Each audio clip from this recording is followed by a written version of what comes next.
មហាវិញ្ញាសាដាស់តឿនមន្ត្រីកូននីអាស៊ីសម្ដេចតេជោធិបតីបានប្រើស្នាប់ដៃឯណុកចាក់ចំបេះដូងមន្ត្រីមួយក្តាប់តូចហើយនឹងការវះកាត់ភាពមិនច្បាស់លាស់បញ្ជាឲ្យរៀបចំវាសនាអាកាសយានដ្ឋានភ្នំពេញចាស់ដើម្បីឧត្តមប្រយោជន៍ជាតិនិងបញ្ចប់វប្បធម៌ដេកចាំបង្គាប់យុទ្ធសាស្ត្រកូននីអាស៊ីបន្តវេនគ្មានកន្លែងសម្រាប់ភាពយឺតយ៉ាវក្នុងចក្ខុវិស័យដ៏វែងឆ្ងាយដែលមិនប្រកែកបានសម្ដេចមហាបវរធិបតីហ៊ុនម៉ាណែតនាយករដ្ឋមន្ត្រីនៃព្រះរាជាណាចក្រកម្ពុជាបានបោះជំហានយ៉ាងមុតស្រួចបំផុតតាមរយៈសេចក្តីសម្រេចបង្កើតក្រុមការងារអន្តរក្រសួងកសអនេះមិនមែនគ្រាន់តែជាការបង្កើតក្រុមការងារធម្មតាឡើយប៉ុន្តែវាគឺជាការប្រកាសអាសន្នទៅកាន់មន្ត្រីនិងស្ថាប័នពាក់ព័ន្ធទាំងឡាយណាដែលធ្លាប់តែធ្វើបែបជីសេះលេងដៃទ្រព្យសម្បត្តិរដ្ឋដែលជាដង្ហើមសេដ្ឋកិច្ចជាតិមិនអាចទុកឲ្យដេកដោះស្លែឬคล้ายជាចំណីរបស់មន្ត្រីខលខូចមួយចំនួនតូចនោះទេ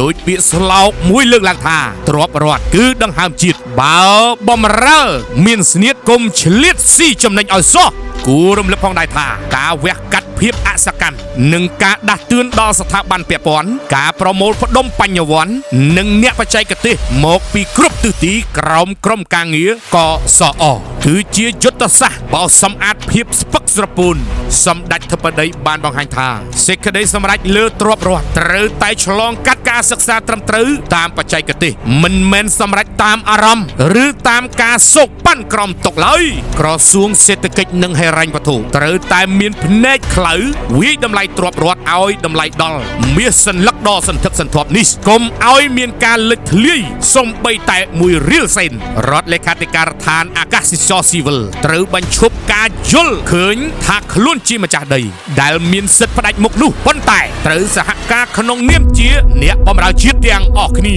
អាជ្ញាធររាជធានីភ្នំពេញនិងក្រសួងរៀបចំដែនដីត្រូវមានការគិតឬការច្នៃប្រឌិតកម្រិតអាស៊ីបំផ្លែងតំបន់នោះបំលែងតំបន់នោះឲ្យคล้ายជាបេះដូងពាណិជ្ជកម្មថ្មី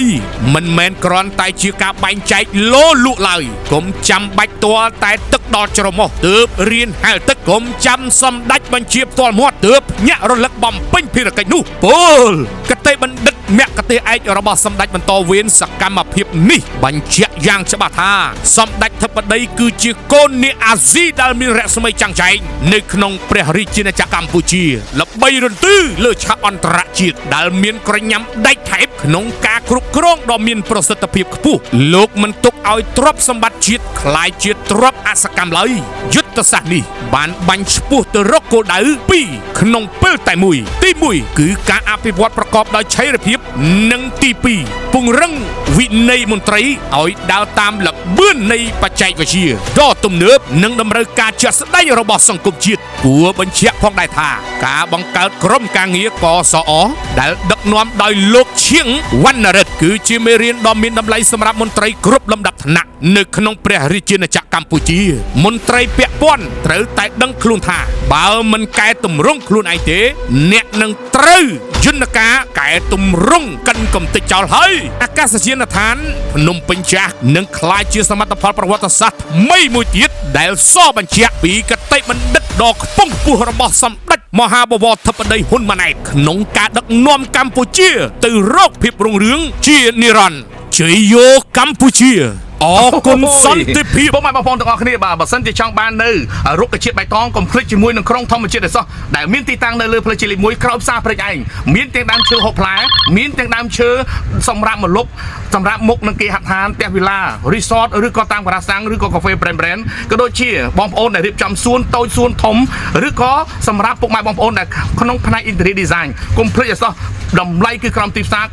នៅក្នុងប្រជាជាតិកម្ពុជាតែម្ដងបាទទីតាំងគឺនៅលើផ្លូវជាតិលេខ1ក្រោមផ្សារព្រែកឯងកុំភ្លេចឲ្យសោះក្រុងធម្មជាតិទំនាក់ទំនងឥឡូវនេះ promotion ចាប់ពី 10% រហូតដល់ 30% ឯណោះសូមអរគុណ